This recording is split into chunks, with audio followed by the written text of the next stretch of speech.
Welcome to another video in how to survive the Absa Cape Epic.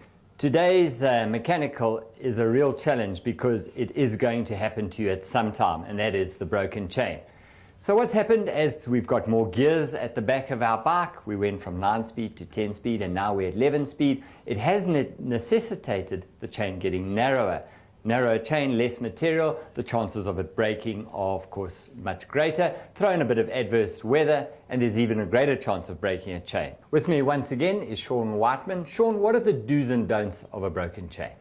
First things first, before you put the chain back on the bicycle, just have a quick glance at the rear derailleur and make sure that the derailleur is not damaged in any way and in preferably what gear it's in. If it's usually on the lower side or the small gear here, 10 to 1, it's just one of those things and you had an unfortunate weak link and it broke, or the chain might be a bit worn. But if you're nearer the top, just make sure that the derailleur is not bent in any way and maybe it hooked into the spoke, causing the actual chain to break. Look at the chain itself and see how it's broken.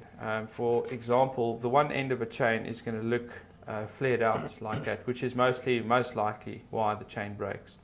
And what you're going to need to do then, because that's obviously part of this chain, is you're going to have to break that end off. Just make sure that you shift down at the derailleur, so that the derailleur is in the small gear.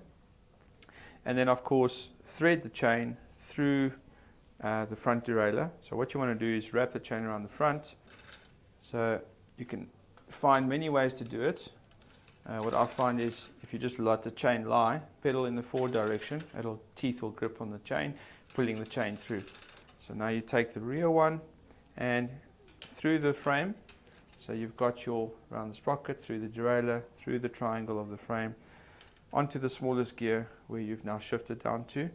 Guide the chain right around the sprocket. So where you drop the chain, it's going to touch the first derailleur wheel, which is this wheel there. So what you want to do is push the cage of the derailleur down, and you want to thread this through the middle of you see there's a little plate here, so that goes over the plate. So over the plate, do it like that, and then this must come now back around the last derailleur wheel, and gently just pull that like that. So take your quick link out your bag or your back pocket. So you've got your two plates. Remember, it slots in like a scissors at an angle. So your first plate you're going to mount on the facing side of the back chain, and then on the other one you're going to have it on the opposite side. What you can do is just take the chain off the sprocket for a moment so that you've got enough slack in the chain. So you'll see you've got the two halves. So remember, it's a keyhole, so it slots in on both sides. Make sure that they're both in on both sides. So once it's in, you're not necessarily going to be able to clip it in like this with your hand. Push the little derailleur, create some slack, put it back onto that chain ring it was. Just pedal the link around and through the top. So in this case, just pedal this around and then just gently give it a tap and it will clip in.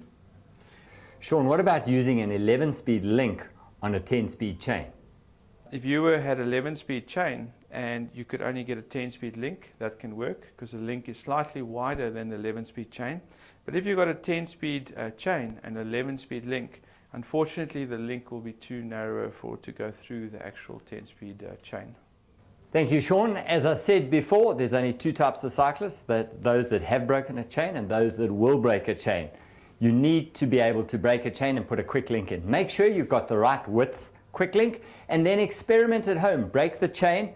It's much easier to do it on a Saturday afternoon in your garage than in the mud on the trail with your partner tapping his foot next to you, wondering why it's taking you so long.